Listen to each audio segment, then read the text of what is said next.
Hello friends, કેમ છો બધા? હું છું તમારો દોસ્ત અને તમે જોઈ રહ્યા છો જ્ઞાનવાલા ગુજ્જુ. મિત્રો, અત્યારે આખી દુનિયામાં અશાંતિનો માહોલ છે, રાઈટ? યુદ્ધો ચાલુ રહ્યા છે, સપ્લાય ચેન તૂટી રહી છે અને ક્રૂડ ઓઇલના ભાવો આસમાને છે. આવા ભયાનક વૈશ્વિક તણાવ વચ્ચે ભારતના પ્રધાનમંત્રી નરેન્દ્ર મોદી 15મી થી 21 મે 2026 દરમિયાન એક એવા મિશન ઉપર નીકળ્યા હતા જેણે વૈશ્વિક રાજનીતિનો નકશો બદલી નાખ્યો. 5 દેશોનો પ્રવાસ અને માત્ર 6 દિવસોમાં આશરે 3.5 લાખ કરોડનું રોકાણ ભારત તરફ ખેંચી લાવ્યા. આ કોઈ સામાન્ય પ્રવાસ નહોતો. આ ભારતની આર્થિક અને ડિજિટલને મજબૂત કરવાનો એક માસ્ટર સ્ટ્રોક હતો. આજે આપણે 5 દેશોની મુલાકાતનું એવું ગણિત સમજીશું કે જે તમને કોઈ ન્યૂઝ ચેનલ પર જોવા નહીં મળે. વિડીયોના અંત સુધી જોડાયેલા રહેજો, કારણ કે આજે તમને ગર્વ થશે અને ઘણું બધું જાણવા પર મળશે.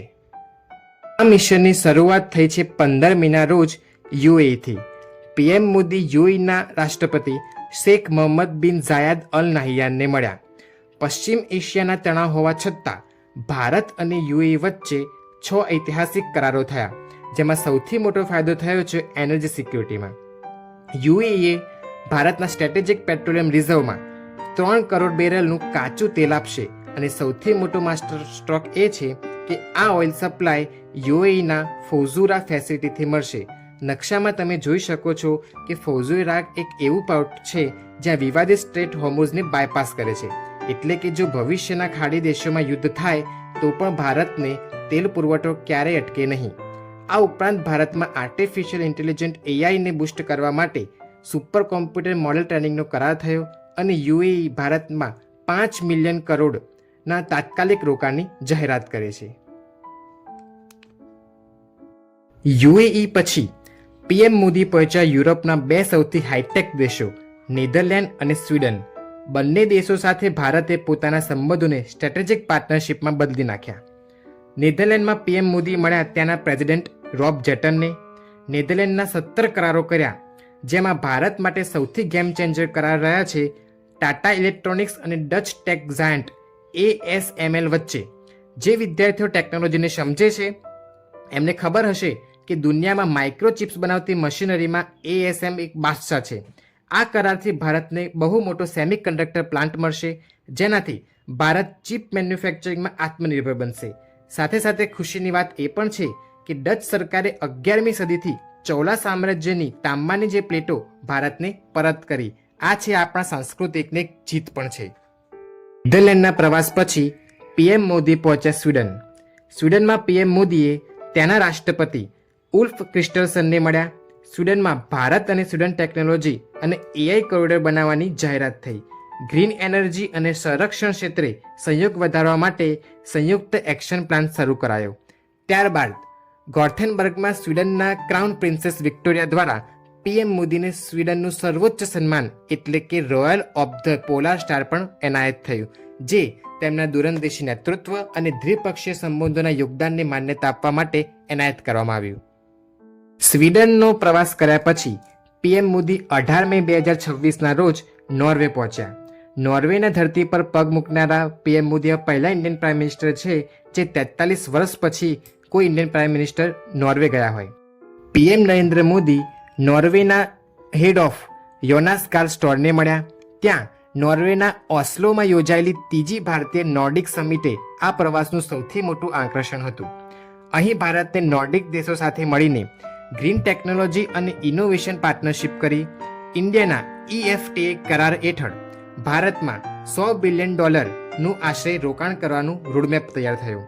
પીએમ મોદીએ આ મુલાકાતને ખૂબ મહત્વની અને ખૂબ સુંદર રીતે સમજાવ્યું કે આઇસલેન્ડ પાસેથી જીઓથર્મલ એનર્જી છે, નોર્વે પાસે બ્લુ ઇકોનોમી એટલે કે સમુદ્રી વેપાર છે, સ્વીડન પાસે એડવાન્સ મેન્યુફેક્ચરિંગ છે અને ફિનલેન્ડ ટેલિકોમ અને ડિજિટલ ટેકનોલોજીમાં આગળ છે અને ડેનમાર્ક સાયબર સિક્યુર માટે બેસ્ટ છે.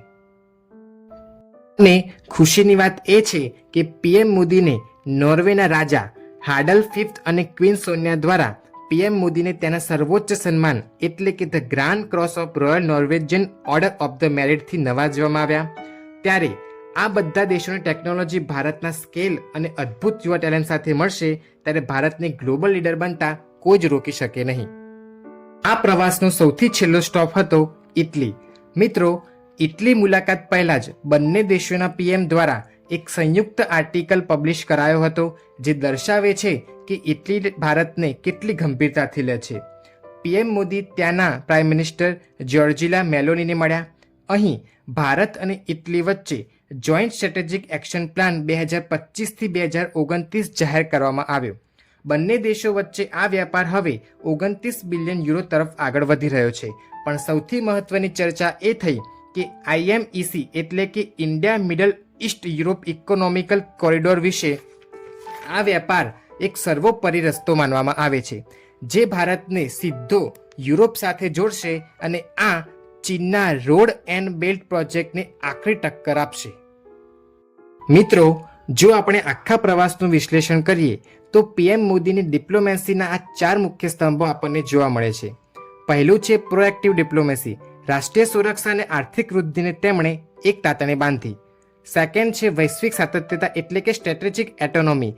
ભારત કોઈ મહાસત્તાના દબાણમાં આવ્યા વગર પોતાના હિતોને રક્ષીને તે કામ કરશે.